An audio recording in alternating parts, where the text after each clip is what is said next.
Good morning! It's a gloomy day today and it's cold. Mga 49 degrees na, nakapakalamig. Kaya po heater ko ngayon active. So let's go back again about faithfulness. Okay? Faith and faithfulness. Sabi dito, what the Bible says about faith and faithfulness. Siguro na ano ko na yun, sabi, faithfulness is translated from Greek. Sinabi ko na pala ito. Faith is what we keep. Okay, remember. Faith is what we keep. What keeps us. Okay, faith is what keeps us from believing that we are all here on earth by accident. It assures us of our Creator's existence and love. Okay? Faith involves the way we live. Paul said we must walk by faith, not by sight. 2 Corinthians 5 verse 7. Now, ito na. Faithfulness naman, you got to learn what is faith and faithfulness biblically. Okay? So, ang faith is what keeps us from believing. Okay? Ang faithfulness naman includes loyalty. Okay? Faithfulness includes loyalty. In Titus 1 verse 9, towards the end of a list of qualification for ministers, Paul says that an elder should be holding fast the faithful word as he has been taught, that he may be able by sound doctrine both to exhort and convict those who are contradict. Holding fast the faithful word means remaining loyal to what we have learned from the Word of God. So, ano ibig sabihin noon? Okay? Faithfulness means we have to be loyal to the Word of God.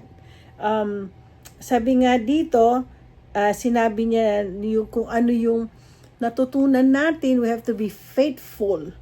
Okay? Iba yung faith. Faith is yung it makes us believe. Okay? Yung faithfulness makes us being loyal sa natutunan nating salita ng Diyos. Okay? So, the fruit of the Spirit of faithfulness includes trusting God and remaining loyal to Him and His doctrines. So, ito kasi ang isinasabi ng faithfulness.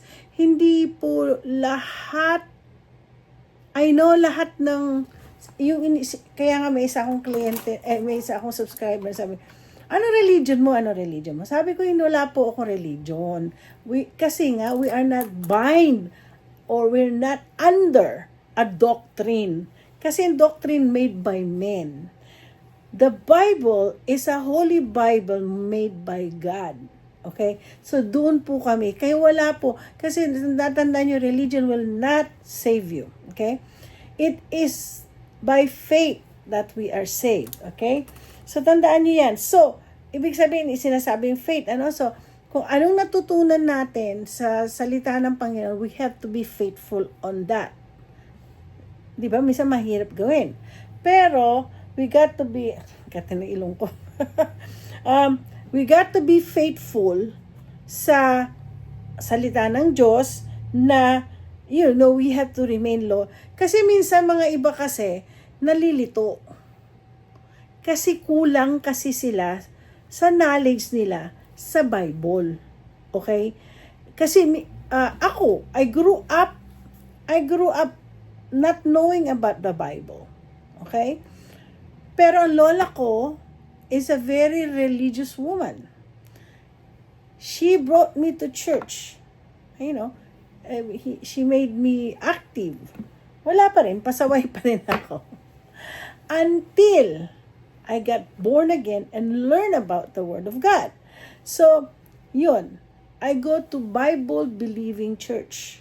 Okay? So, when I go into a church where they read the Bible and they study Kasi ganun yung eagerness mo na makilala mo ang Panginoon, yung eagerness mo malaman, hindi lang naman, everybody can say, I know God, I love God, I love Jesus, are you doing something on that love?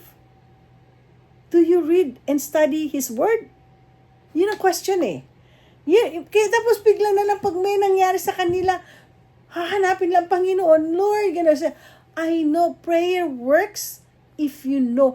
Ito nga, I learned it from some yung mga natutunan ko sa mga ibang elders, na the best way to pray is using the Word of God in the Bible.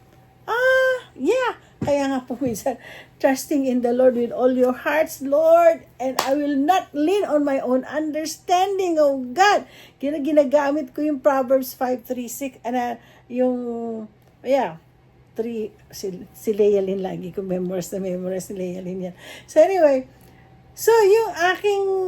pag pwede kayong pero paano nyo, nagbabasa. Ako nga nung una, sige, basa tayo. Hindi ko makita, hindi ko maintindihan. So what you gonna do? Go to a church where they worship God, by spirit and truth, and then they open their Bible. You gotta learn. Ilang taon na ba po akong Kristiyano? Pero nung una, bago-bago pa lang ako, nagkakapakapa po ako. And I will not talk about this. I didn't say that I'm already matured. Maybe God made me matured because of the trials that I had encountered. Okay?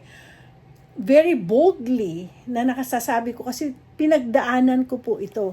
Dadaanan ko pa rin ito. Kaya lang, alam ko na ang sagot, alam ko na dyan lang siya. Kasi tayo, hindi natin masasabi nung bago-bago pa lang. Kaya nga po nung sinasabi ko sa inyo, gagawa nga ako ng libro, kung alam lang ninyo kung gaano.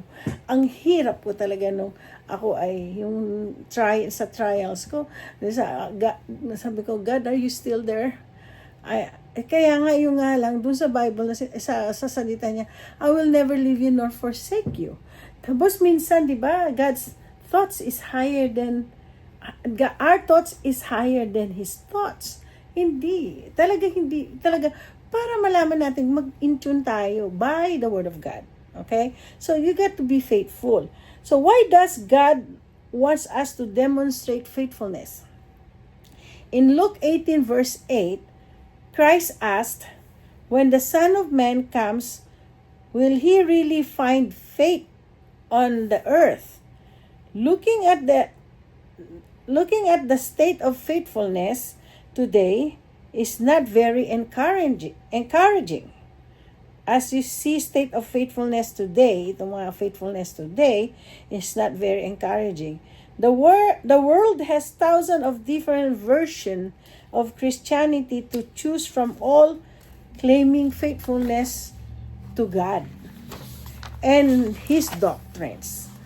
But far too many have been willing to change biblical truth to what suits them, and at the personal level, infidelity and unfaithfulness are rampant today. Ano ibig sabihin nun? Yeah, if we don't find faithfulness in God, as yung ngayon kasi, people will just wanna hear what they wanna hear. Okay? But sometimes God's word is like a sword. Edged sword. Masakit. Tanggapin natin. We have to accept it. But because that's the Word of God. Nowadays, people just want to hear what they want to hear. And that's why, personally daw, on a personal level, infidelity and unfaithfulness are rampant today. O, diba?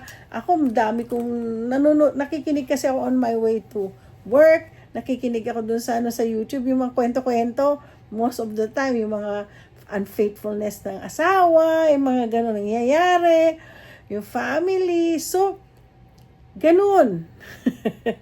Wala nang faithful, di ba? God is faithful to His people, and He expect them to be faithful to Him.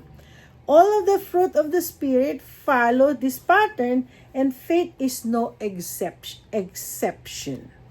Lamentation 3 verse 22 to 23 tells us, through the Lord's mercy, we are not consumed because His compassions fail not. Alam mo, narinig ko yan.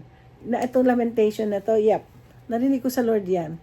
His compassions fail not. They are new every morning. So great is your faithfulness. So kung alam niyo kanta, yun ang lagi ko kinakanta sa Lord pag sa umaga. They are new every morning. Great is your faithfulness. God calls on us to make promise to Him through baptism. Will we be faithful and true to Him as He is faithful to us? Yan ang tanongin nyo. Am I gonna be faithful to God or not? Right? So why does God want us to demonstrate faithfulness to Him? How else will He know that we trust Him and are truly committed to being a part of His family? James 2 verse 17 to 20 clearly tells us, thus also faith by itself, if it does not have work. Oh yeah. Ito na ko nga itong okay, si James. Si James kasi gustong basahin yung kanya, the book of James. Yeah. Masakit talaga yung niya. So if you have faith and if you don't do anything on that faith, it's dead. Okay? So, but someone will say, you have faith and I have works. Okay? Show me your faith without your works, and I will show you my faith by works. You believe that there is one God, you do well. Even the demons believe and tremble.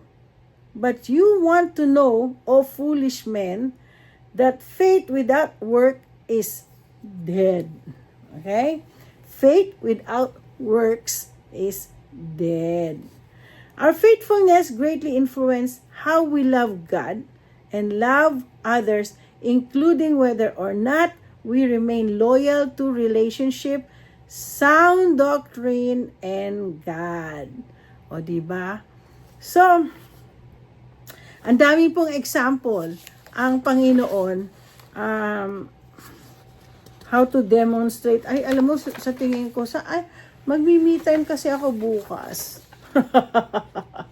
Thursday na po ngayon, magka-Friday. Ito siguro pag-aralan ko nga ito. Pag-aralan ko itong, kasi marami pong example ng faithfulness, gaya kay Abraham and Sarah. Okay? Sabi dito, Hebrews lists Abraham and Sarah example of faithful people who did many things by faith. Abraham left his home not knowing where he was going, but depending on God. He dwelt in a foreign country with his wife and waited many years for promises from God. Sarah received strength to have a child after she was well past the childbearing age. Holding on the promise made to her by God, Abraham was even willing to obey God's command to offer his only son as sacrifice because he completely believed that God could raise him from the dead. So, yun isa sa mga example. Abraham and Sarah's examples of faithfulness are timeless in their demonstration of commitment, willingness to believe God and to act on their beliefs despite growing physical evidence to the contrary. They did have some difficulties with faith, but they made God the priority. He bountifully blessed them. Okay? Yun nga, isa sa mga pag napatunayan yung faithfulness nyo sa Panginoon, you will receive blessing. You will be bountifully blessed. Kaya ko, pag may nakita ko faithful sa akin, talagang ititreat ko siya. Parang ganon ang feeling ko. Kayo, pag nakita nyo mayroong taong talagang faithful sa inyo, na hanggang sa anong feeling nyo? Diba? I-reward nyo yung tao. So, Abraham turned his back on everything that wasn't approved by God and moved forward with only God's promises guiding him talk about faithfulness. Yun nga, ako pag minsan na may pumapasok sa isip ko, ganito gagawin ko. Ang gagawin ko pag pray ako, pipray ko, tapos pag wala akong makita, so ibig sabihin, hindi, it's not meant to be. It's not gonna be. Hindi ko i-question ng Lord kung hindi para sa akin. Siguro may plano ang Panginoon. Oo, may plano siya sa akin. So, bukas, sige na nga, i-ano ko kahit, mamaya. Itutuloy ko to mamaya. I-gano ko.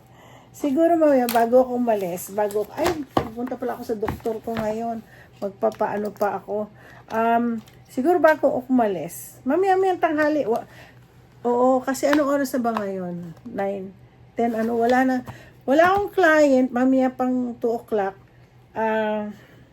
Wala naman si Nap. So, ako naman magtatapos ako ng mga taxes dito. So far, hindi ko alam kung may darating. So, I'll just leave everything to God. God is so good. So, don't forget to like and subscribe. Maraming salamat po uli. Share this word about faithfulness. I think we need to learn about faithfulness. It's very important. So, okay. Ako po ay magpapaalam na sa inyo.